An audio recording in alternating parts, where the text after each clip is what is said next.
Welcome, everyone, to another Industry in Transition Zoom call. I'm very pleased to have Jeff Crosby, our good friend from 3xEquity, be with us today.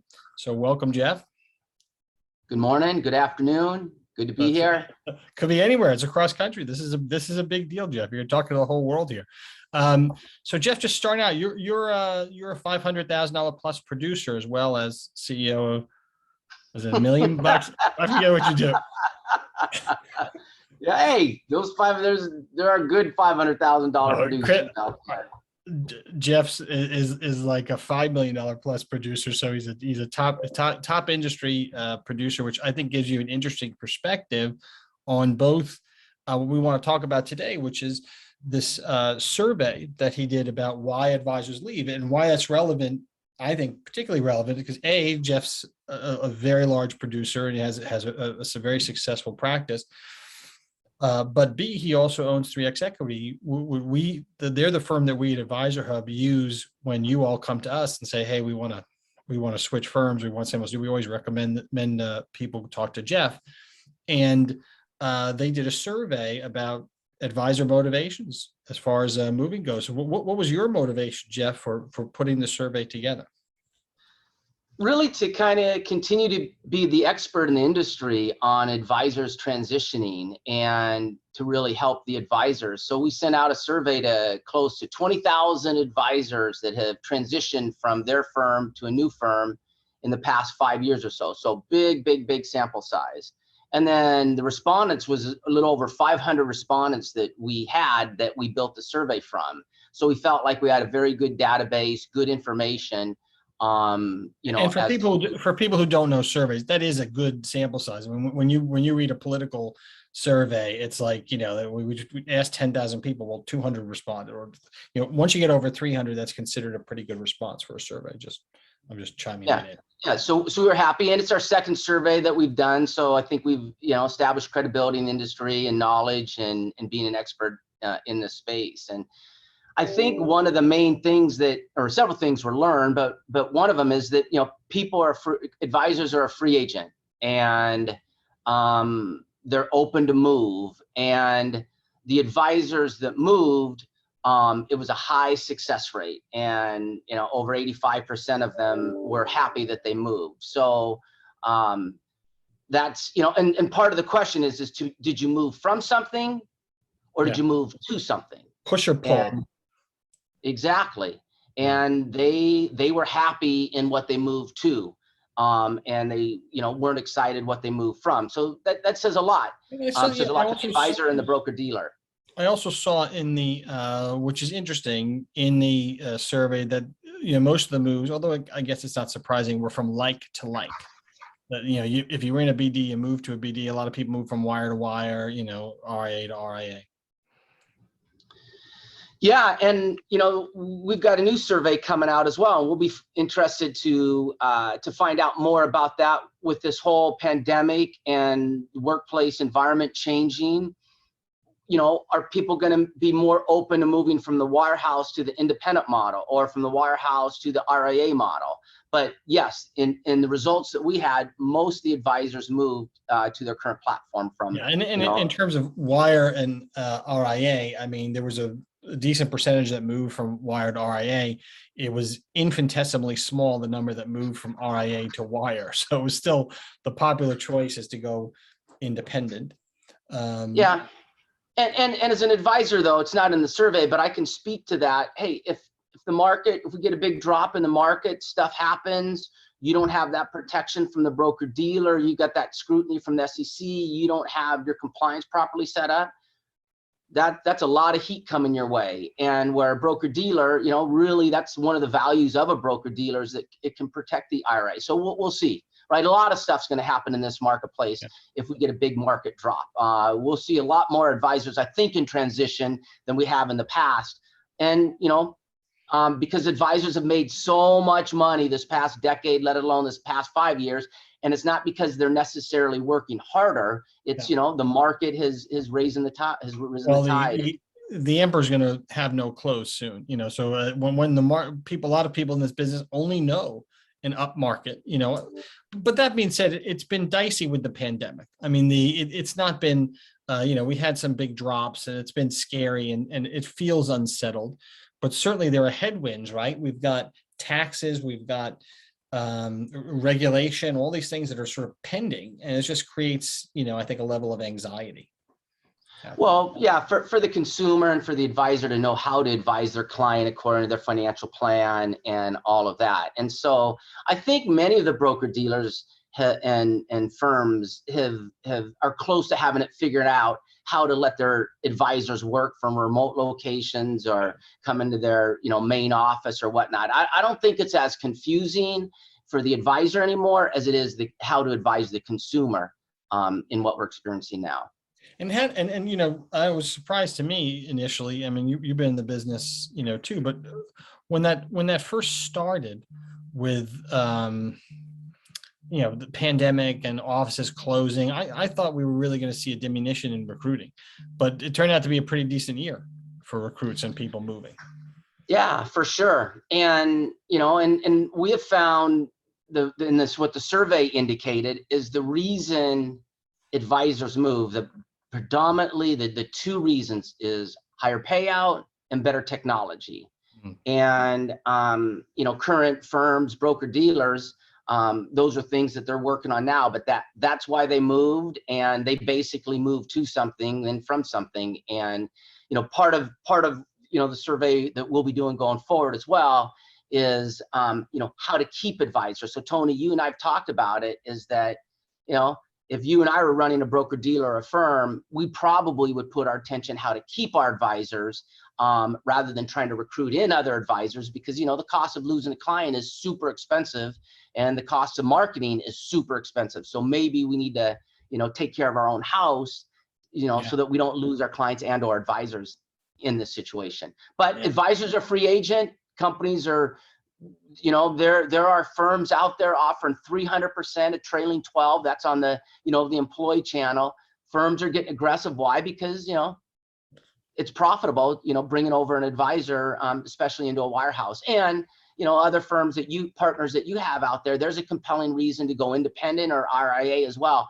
And it really comes back to where I feel like we're the expert, where we really help the advisor, is we don't put a square in a circle. Like, what are your needs as an advisor? What are you wanting to do? What's important to you? Well, that's not get caught up in the short term. Yeah, in my mind, the whole, I think there's trouble heading for recruiters, because I think at the fertile ground has been the wirehouses, and the guys that are left there now, they're getting harder to move because they're older and they have such enormous teams. They just don't want to be, bothered with it. All the second generation folks on those teams that have, very complicated contracts, with them. The firm may have already offered a very lucrative retirement plan to the senior advisor, and the junior ones aren't really going to get anything. I just think it's going to get harder. So this consultative approach is the only thing that's going to work. You have to be able to talk as a recruiter, and no offense to recruiters, but look, you're a producer too. Not all recruiters understand the business, so they don't know how to talk it through. They find the checks, and that's what they're good at. If you're not consultative, you're going to screw things up. Hey, the reality of it is the way 3xEquity gets paid is when we move one advisor from one firm to another. But what we try to do at 3xEquity is we try to actually encourage the advisor to stay where they are. Like, why is it better on the other side? Why is it better to move? Yeah. And we really spend a lot of time up front. And if there's a way that we can get that advisor to stay at their existing firm, we try. And, and to your point, that's the consultative approach that we take. But if that existing firm can't meet their needs for whatever reason, then that's where we have a lot of partnerships, and we try to move that person for one, in the right channel, and then two, to the right firm in that channel. And as you know, Tony, there's a lot of good opportunities out there. There's a lot of good firms. You got a lot of partnerships with your firms, that you do business with out there. But it comes down to, that individual. And we try not to get caught up in the looks, how pretty one is or handsome one is in the short term, but what is it long term for what that advisor wants to do? And if we can get them to stay, we try. But that's, I think, one of the values we have is that we're a trusted source. We know the space, and when you're ready to move. One of the things, that culture was obviously a big motivator, right? I mean, they were, and I thought it was really high, especially when, obviously money's important, right? And some other things and technology, but culture was right up there with one of the top things that motivated people to move. And culture is different for everybody. I mean, on what you and I have a similar, more or less view, but it's probably not exactly the same. Everybody has kind of a different flavor, right? Of what they think is called. That's why you have to get to know your client, meaning the broker in this situation, because what does culture mean to them? It's not what it is in your mind and not what is in my mind. Everybody has a different idea. And Tony, as you know, if culture is not important to that advisor, then culture doesn't matter for the consideration, of that advisor. If culture matters, then for sure. And then different, firms, have different culture than others. And there's a lot of companies that you and I work with that, it's easy to say culture, but what does culture really mean? And if that's important to someone, then we dig into that. And like if you talk to CPAs, a lot of accounting practices are selling on the move. And what the CPA misses the most is that personal interaction with the client. They can do more, they have more billable revenue now, but they really do not like this new pandemic, because that's one of the values that they felt like they delivered to their clients is that interaction. That was their culture. So culture matters. Yeah, culture matters. We talked a little bit about it, but the success of people, moving, and, my experience has been, if you're a good advisor and you love your clients, then they probably love you too. And that's all that matters. They're going to, the advisor's the product, for the most part. Yeah. And so part of the survey, that a couple of things that should be noted for those that are watching, is you should get, most of the advisors who are successful moving got 2 or more offers, but most of the advisors, like over 85% of the advisors, move the majority of their book within 60 days. And that's the credit to the firms they're moving to as well. The repapering process, the automation. If you moved 5 years ago, I can tell you it's a lot different today moving from one firm to another. So again, it reiterates the point that you're a free agent. It's not the root canal that it used to be. It's work, it's effort.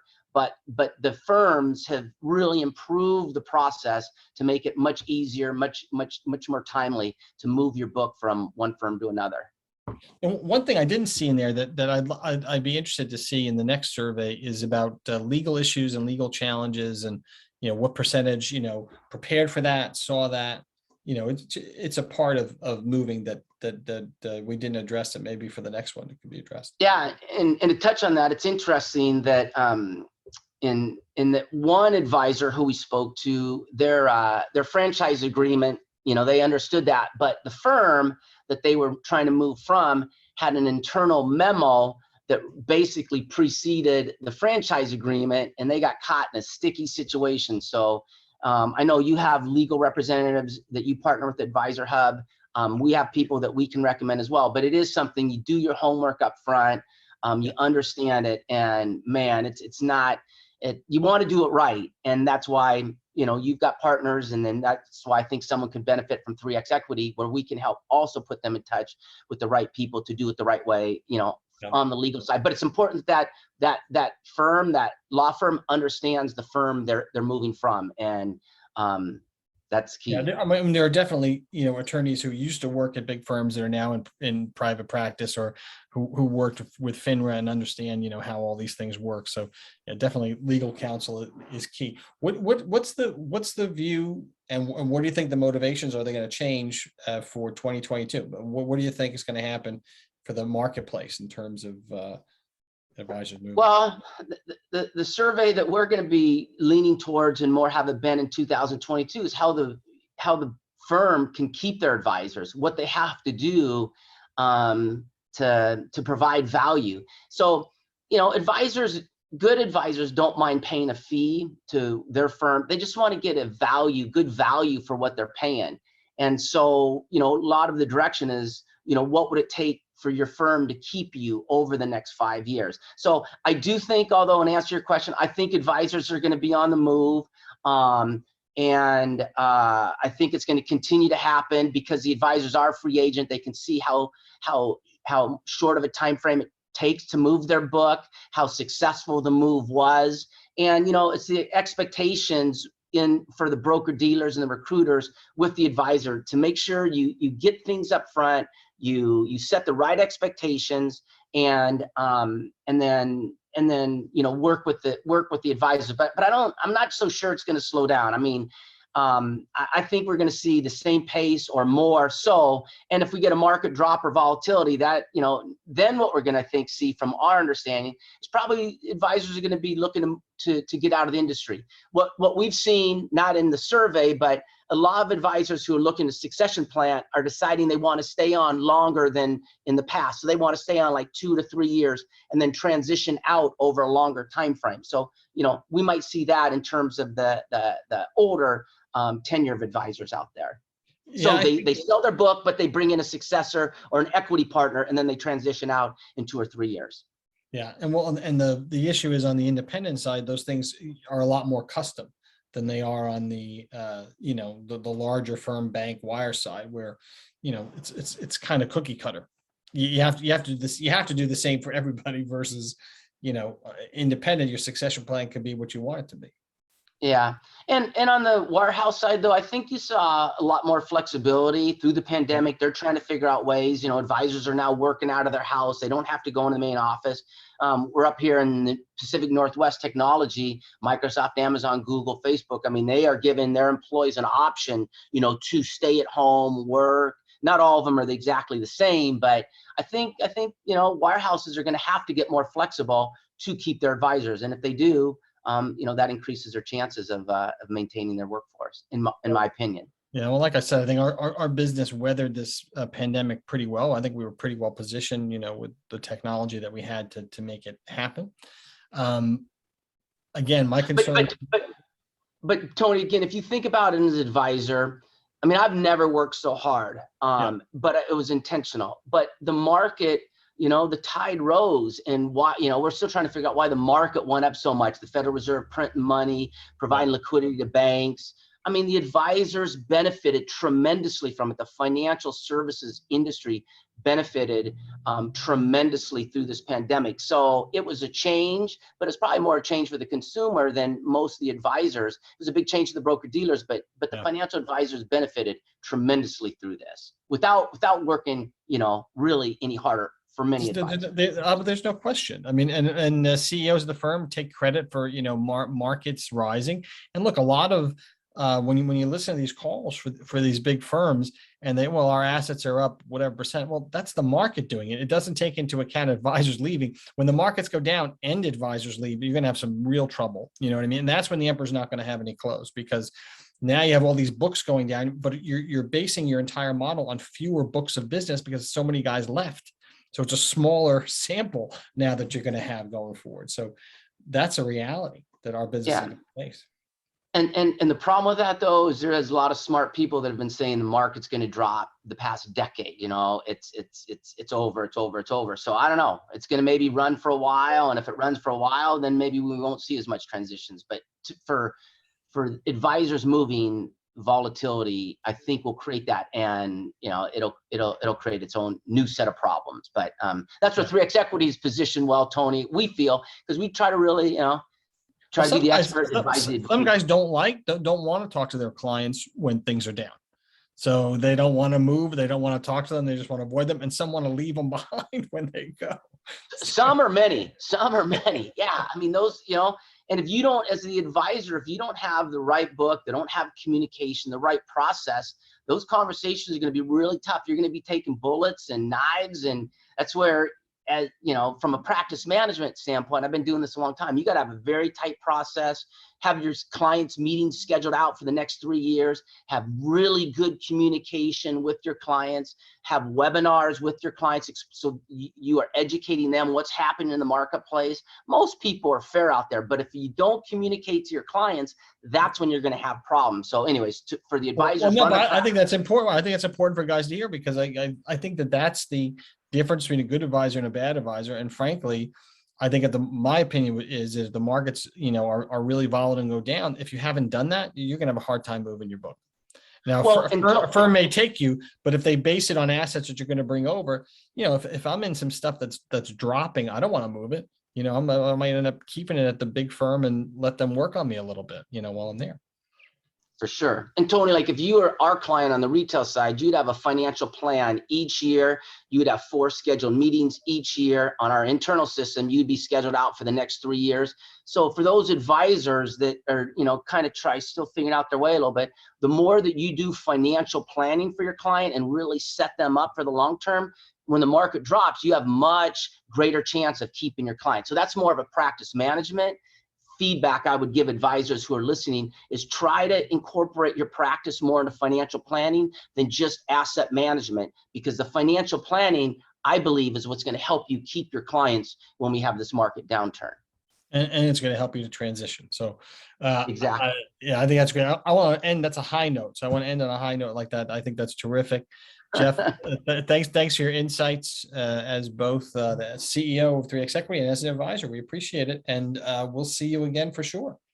Okay. All right. Thanks for your effort out there, Tony. You and your team trying to impact the market and educate the advisors. You guys have done a great job. So thanks for the partnership. Appreciate it, brother.